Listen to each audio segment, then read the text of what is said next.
పోలవరం ప్రాజెక్టుపై ముఖ్యమంత్రి చంద్రబాబు గత వైసీపీ ప్రభుత్వంపై అన్ని అబద్ధాలే మాట్లాడుతున్నారని వైసీపీ నాయకుడు మాజీ మంత్రి అంబటి రాంబాబు ఆరోపించారు. ఏపీ సీఎం పోలవరం ప్రాజెక్టును సందర్శించి మీడియాతో మాట్లాడుతూ వైసీపీ పాలనపై విరుచుకుపడ్డారు. ఈ సందర్భంగా చంద్రబాబు చేసిన వ్యాఖ్యలను రాంబాబు తిప్పికొట్టారు. పోలవరం నిధులు ప్రభుత్వానికి మళ్లించినట్లు రుజువు చేస్తే చంద్రబాబుకు సాష్టాంగ నమస్కారం చేస్తానని అన్నారు. పోలవరాన్ని సర్వనాశనం చేసింది చంద్రబాబేనని విమర్శించారు. వైఎస్ జగన్ హయాంలో పోలవరం పనులు యుద్ధ ప్రతిపాదకన కొనసాగాయని వెల్లడించారు. అబద్ధాలు చెప్పడంలో అందరికన్నా పెద్దవాడు, నిజాలు చెప్పడంలో అందరికన్నా చిన్నవాడు చంద్రబాబేనని ఎద్దేవా చేశారు. పోలవరం నిర్మాణం సమయంలో రాష్ట్ర ప్రభుత్వమే పోలవరానికి ముందుగా డబ్బులు ఖర్చు పెట్టిన తర్వాత కేంద్రం రియంబర్స్ చేయడానికి కేంద్రంతో చంద్రబాబు ఒప్పందం చేసుకున్నారని ఆరోపించారు. ఇందులో డబ్బులు మళ్లింపు ఎక్కడ ఉందని ప్రశ్నించారు. ఒకానొక సందర్భంలో 2018కి పూర్తి చేసి 2019 ఎన్నికలకు వెళ్తాం, పూర్తి చేయండి అసలు ఎన్నికలకే వెళ్ళాం, చంద్రబాబు నాయుడు గారు అపర భగీరథుడు అని ప్రజల చేత అనిపించుకుని వెళ్తాం అని గొప్పలు చెప్పారు అప్పుడున్నటువంటి ఇరిగేషన్ శాఖ మంత్రి గారు.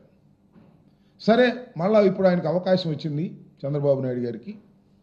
సరే, ఆయన ఏదో 2007కి పూర్తి చేసేస్తాం అనే మాట మాట్లాడారు.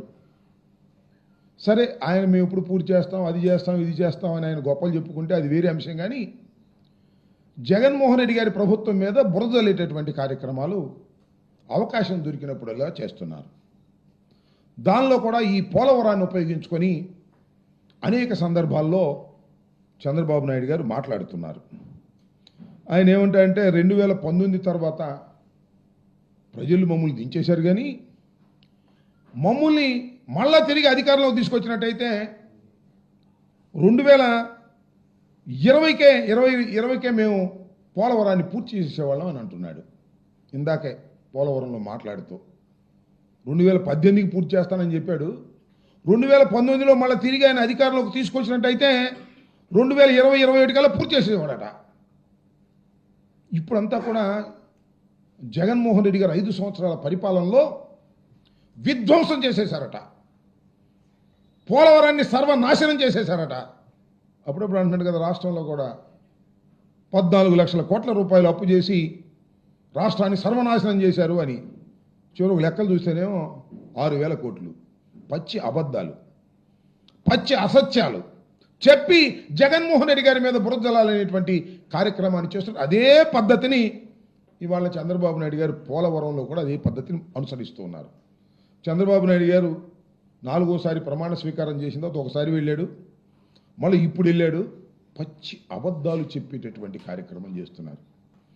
నేను అనేక సందర్భాల్లో ఇంతకు ముందు కూడా ప్రశ్నించా చంద్రబాబు నాయుడు గారిని, ఇప్పుడు కూడా అదే మళ్ళా ప్రశ్నిస్తా. ఎందుకంటే మళ్ళా చంద్రబాబు నాయుడు గారు అవే మాటలు చెబుతున్నారు కాబట్టి.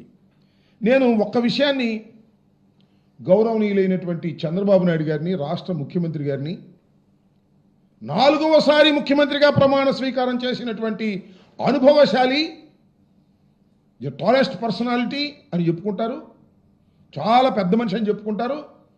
ఆయన్ని నేను ఒక్క